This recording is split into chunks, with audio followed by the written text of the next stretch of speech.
Welcome to Ohm's Law Made Easy. If you've ever wondered how electricity actually works, you're in the right place. Whether you're an aspiring electrician, a physics student, or just curious about the world around you, understanding Ohm's Law will completely change how you see electrical circuits. This is one of the most fundamental concepts in all of electronics, and I promise you, it's way simpler than it sounds. And if you're enjoying learning about electrical concepts, please subscribe to the channel for more tutorials like this one. So what exactly is Ohm's Law? At its core, Ohm's Law describes the relationship between three essential things: voltage, current, and resistance. These three quantities are connected in a beautiful, simple mathematical relationship that allows us to predict how electricity will behave in almost any situation. The law is named after Georg Simon Ohm, a German physicist who discovered this relationship back in the 1820s. But don't worry, you don't need to know the history to understand the concept itself. Let's start with voltage. Voltage is the electrical pressure that pushes electrons through a circuit. Think of it like water pressure in a pipe. If you turn on a faucet with high pressure, water rushes out quickly. If you turn on a faucet with low pressure, water trickles out slowly. Voltage works exactly the same way. Higher voltage means more electrical pressure, which pushes those electrons harder. Voltage is measured in units called volts, often abbreviated as V. A typical household battery might provide 1.5 volts, while a wall outlet in your home provides around 120 volts. Now let's talk about current. Current is the actual flow of electrons through a wire or circuit. It's the rate at which charge moves from one point to another. Using our water analogy again, if voltage is the pressure, then current is the actual amount of water flowing through the pipe.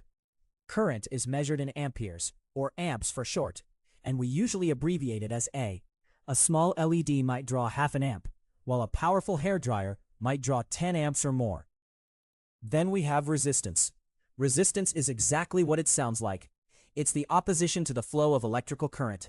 Different materials have different amounts of resistance. Copper wire has very low resistance, which is why we use it for electrical wiring. Rubber, on the other hand, has extremely high resistance, which is why we use it as insulation. Resistance is measured in ohms, and we abbreviate it with the Greek letter omega, which looks like this: ohm. The higher the resistance, the harder it is for current to flow. So here's where Ohm's law comes in. Ohm discovered that voltage, current, and resistance are mathematically related in a very specific way. The law states that voltage equals current multiplied by resistance. We write this as V equals I times R. That's it. That's the entire law. V equals I times R. Voltage equals current times resistance. This simple equation tells you that if you increase the voltage while keeping resistance constant, the current will increase. If you increase the resistance while keeping voltage constant, the current will decrease. It's a direct and inverse relationship, all wrapped up in one elegant formula. Let me give you a practical example. Imagine you have a simple circuit with a battery and a light bulb. The battery provides the voltage, let's say 10 volts. The light bulb has some resistance, let's say 5 ohms. Using Ohm's law, we can calculate the current. Current equals voltage divided by resistance. So 10 volts divided by 5 ohms equals 2 amps. That means 2 amps of current will flow through the light bulb. Now let's say you use a different light bulb with 10 ohms of resistance instead of 5. Using the same 10-volt battery, current would now be 10 volts divided by 10 ohms, which equals 1 amp. With twice the resistance, you get half the current. The light bulb would be dimmer because less current is flowing through it. This is how dimmers work in your home. By increasing resistance, they reduce the current flowing through the light, making it dimmer. This is genuinely useful stuff, and I hope you're seeing how powerful this simple equation really is. There's another way to think about Ohm's law that helps many people understand it better. Imagine 3 variables that need to stay in balance. If you know any 2 of them, you can always figure out the third. If you know the voltage and the current, you can find the resistance by dividing voltage by current. If you know the voltage and the resistance, you can find the current by dividing voltage by resistance. If you know the current and the resistance, you can find the voltage by multiplying them together. This flexibility is what makes Ohm's law so powerful and why electricians and engineers rely on it every single day. Let's work through another example to make sure this is clicking for you. Suppose you're working with a circuit that has a voltage of 48 volts and a resistance of 12 ohms. What's the current? Using Ohm's law, current equals voltage divided by resistance. So 48 divided by 12 equals 4 amps. The current is 4 amps. Now what if you wanted to reduce that current to 2 amps but keep the same 48 volt source? You'd need to increase the resistance. Using the rearranged formula, resistance equals voltage divided by current. So 48 divided by 2 equals 24 ohms. You'd need a resistance of 24 ohms to drop the current to 2 amps. One of the coolest things about Ohm's law is that it applies to almost everything with electricity. It doesn't matter if you're dealing with a tiny circuit in a smartphone, a household electrical system, or industrial power distribution. The relationship between voltage, current, and resistance always holds true. That's why it's considered one of the fundamental laws of physics. For centuries, engineers have used this simple formula to design everything from lighting systems to power grids to medical devices. Here's something important to understand. Real-world circuits often have multiple resistances working together. When resistances are connected in series, meaning one after another in a line, their values add up. If you have a 5 ohm resistor and a 10 ohm resistor in series, the total resistance is 15 ohms. When resistances are connected in parallel, meaning side by side, the calculation is more complex, but the principle still applies. You're still using Ohm's law to analyze the circuit. The voltage across each parallel resistor is the same, but the current splits between them based on their individual resistances.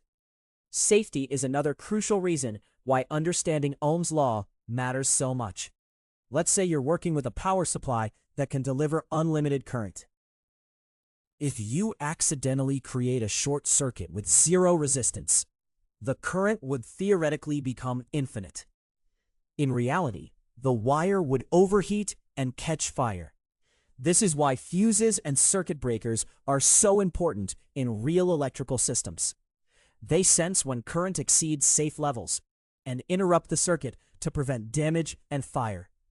Understanding Ohm's law helps you appreciate why these safety devices are absolutely essential. Let me share something that really drives home why this matters. Many electrical accidents happen because people don't understand the relationship between voltage and current. You might think that household voltage at 120 volts isn't dangerous because it's not as high as industrial voltages. But if that voltage encounters low resistance, it can produce deadly currents. A human body's resistance varies, but it's typically between 1,000 and 10,000 ohms when dry. When wet, it can drop to just a few hundred ohms.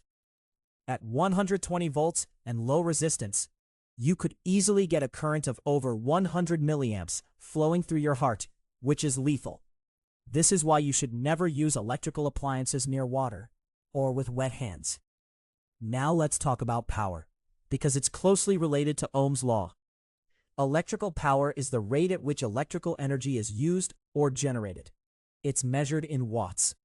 The formula for power is P equals V times I. Power equals voltage times current. You can also derive that power equals I squared times R, or power equals V squared divided by R. These formulas all come from Ohm's law. When you see a light bulb rated at 60 watts, that tells you the power it consumes when operating at its rated voltage. A 60-watt bulb uses more energy per second than a 40-watt bulb. Understanding power consumption is important for practical reasons. It affects your electricity bill, it determines what size wire you need in your home to safely carry the current, and it helps you understand why certain devices get hot during operation. When current flows through resistance, heat is generated. This is why the filament in an incandescent light bulb glows, and it's why your computer needs cooling fans. The relationship is direct. More current or more resistance means more heat generated. This is sometimes called Joule heating, named after James Prescott Joule. Let me give you a real-world scenario. Your home electrical panel is designed for a certain maximum current, typically 200 amps in modern homes. If you try to run too many high-power devices at once, you'll exceed this limit. Each circuit in your home is protected by a breaker rated for a specific current, like 15 or 20 amps. If the current exceeds this rating, the breaker trips and cuts off the power. This prevents the wires from overheating and causing a fire.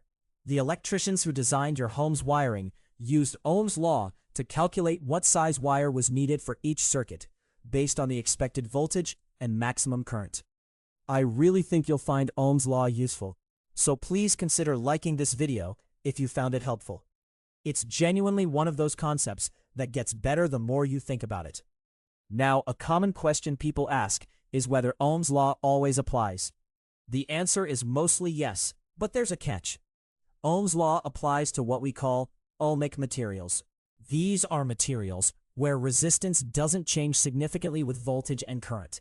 Most common conductors, like copper wires, are ohmic, so Ohm's law works great for them. However, some components like diodes and nonlinear resistors don't follow Ohm's law exactly. Their resistance changes depending on the voltage and current applied to them. But for the vast majority of practical circuits you'll encounter, especially in introductory electronics, Ohm's law is completely reliable. Here's a useful way to visualize Ohm's law. Imagine voltage as the driving force, resistance as the obstacle, and current as the result. A strong driving force and low obstacles produce high current. A weak driving force and high obstacles produce low current. The three always balance according to that simple equation. This mental model helps you predict how a circuit will behave when you change one factor. If you double the voltage, you double the current. If you double the resistance, you halve the current. If you double both voltage and resistance, the current stays the same. These relationships flow directly from the math. One more practical application worth mentioning: temperature sensors and thermostats often use the fact that resistance changes with temperature. A thermistor is a resistor whose resistance varies significantly with temperature. By measuring the current through a thermistor at a known voltage, you can calculate its resistance using Ohm's law, and from the resistance you can determine the temperature. This principle is used in everything from digital thermometers to car engines to industrial furnaces. The underlying physics is always Ohm's law. Troubleshooting circuits also becomes much easier when you understand Ohm's law. If a circuit isn't working properly, you can measure the voltage and current, calculate what the resistance should be, and then measure the actual resistance. If they don't match, you've found your problem. If a resistor is open circuit, resistance is infinite and no current flows. If a wire is shorted, resistance drops to nearly zero and current skyrockets. You can diagnose electrical problems systematically using these three quantities. Let me also mention that Ohm's law is just one of several fundamental principles in circuit analysis. Kirchhoff's laws, for instance, build on Ohm's law to analyze complex circuits with multiple voltage sources and resistances. But Ohm's law itself is the foundation. Every electrician, electrical engineer, and electronics technician starts here. Master this, and you've got the fundamental building block for understanding anything more advanced. So let's recap the essential points. Voltage is electrical pressure, measured in volts. Current is the flow of charge, measured in amps. Resistance is opposition to current, measured in ohms. Ohm's law states that voltage equals current times resistance, or V equals I times R. If you know any two of these quantities, you can calculate the third. This law applies to nearly all practical circuits and is absolutely essential knowledge for anyone working with electricity or electronics. Thinking about Ohm's law in your own life might open up new appreciation for the electrical systems around you. Every light switch, every outlet, every device you plug in is governed by these principles. The next time you flip a switch or charge your phone, you're experiencing Ohm's law in action. Electricians and engineers use this same formula to keep your home safe and your devices running smoothly. I'd love to hear your thoughts on this. Here's what I want to ask you in the comments section below. If you could pick any everyday electrical device and explain how Ohm's law applies to it, what would it be? Share your example in the comments, and let's discuss how voltage, current, and resistance work together in the devices you use every day. And if you found this explanation clear and helpful, please subscribe to the channel, because we've got tons more physics and electronics content coming your way.